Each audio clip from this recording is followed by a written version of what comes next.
Les agrégats macroéconomiques sont des indicateurs. Ça peut être le produit intérieur brut, ça peut être le solde budgétaire, ça peut être l'évolution du crédit à l'économie, ça peut être l'inflation, etc., etc. Et vous avez 4 comptes essentiels: le secteur réel, le secteur des finances publiques, le secteur extérieur et le secteur monétaire.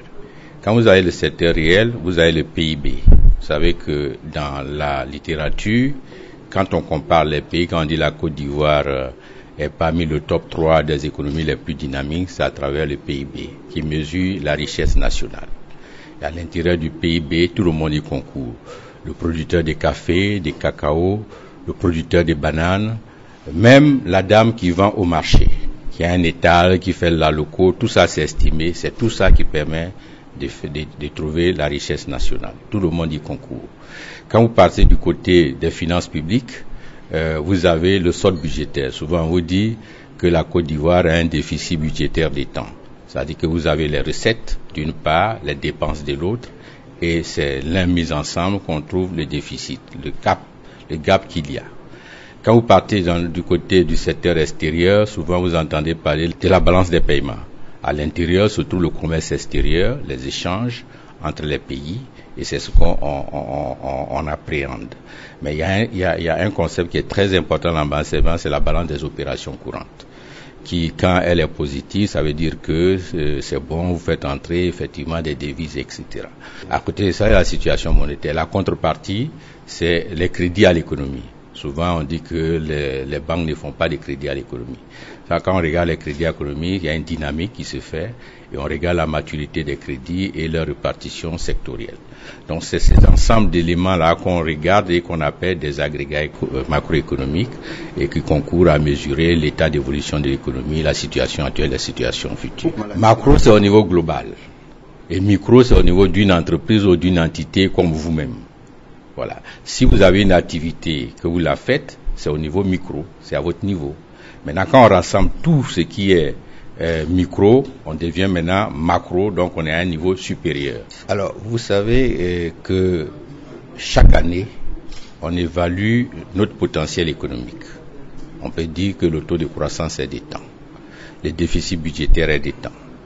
Cet atelier-là permet de mettre toutes les compétences ensemble pour regarder où nous en sommes sur le plan du secteur réel, des finances publiques, du secteur extérieur et de la situation monétaire. Et au sortir de cet atelier, nous devons déterminer un taux de croissance pour la Côte d'Ivoire. Et ce taux de croissance, c'est lui que les autorités vont afficher. Donc c'est un atelier extrêmement important où toutes les compétences se retrouvent pour dire voilà la situation économique à fin 2017, voilà ce qu'elle sera en 2018, en 2019. C'est de consolider les chiffres et de se projeter dans l'avenir en nous interrogeant sur nos propres hypothèses, sur leur pertinence pour pouvoir afficher des agrégats à soumettre aux autorités. C'est un exercice délicat mais intéressant parce que vous avez toutes les compétences et nous essayons d'aborder les questions de façon franche et sans complaisance, de sorte que quand nous avons des éléments à proposer aux autorités, nous ayons les arguments nécessaires pour les défendre. On essaie de bien faire, et c'est pourquoi en essayant de bien faire, on essaie de voir tous les risques qui sont associés et de pouvoir les anticiper. Et c'est pourquoi dans la marche normale de l'économie, il y a ce qu'on appelle la conjoncture que nous suivons, qui font que si, par rapport à la trajectoire qui est tracée au sortir de ce séminaire-là, il y a des éléments qui ne concourent pas à cela, on puisse attirer l'attention et apporter les mesures de correction. Nous avons 2 rencontres, 2 revues annuelles avec le Fonds monétaire. Il y a mars-avril et il y a septembre-octobre.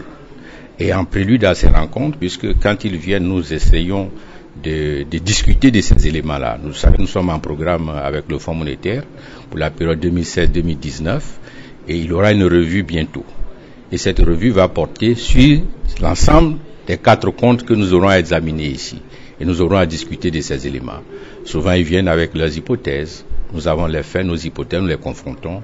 Et au sortir de la revue, nous nous accordons sur un certain nombre d'éléments qui engage chacune des parties. L'économie ivoirienne se porte bien, ce n'est pas moi qui le dis, c'est toutes les organisations internationales qui le disent. Vous avez vu que dernièrement, la Banque mondiale a publié un rapport sur lequel notre économie est parmi les plus dynamiques au monde, le top 3, ça c'est indiqué, mais il y a des défis à relever.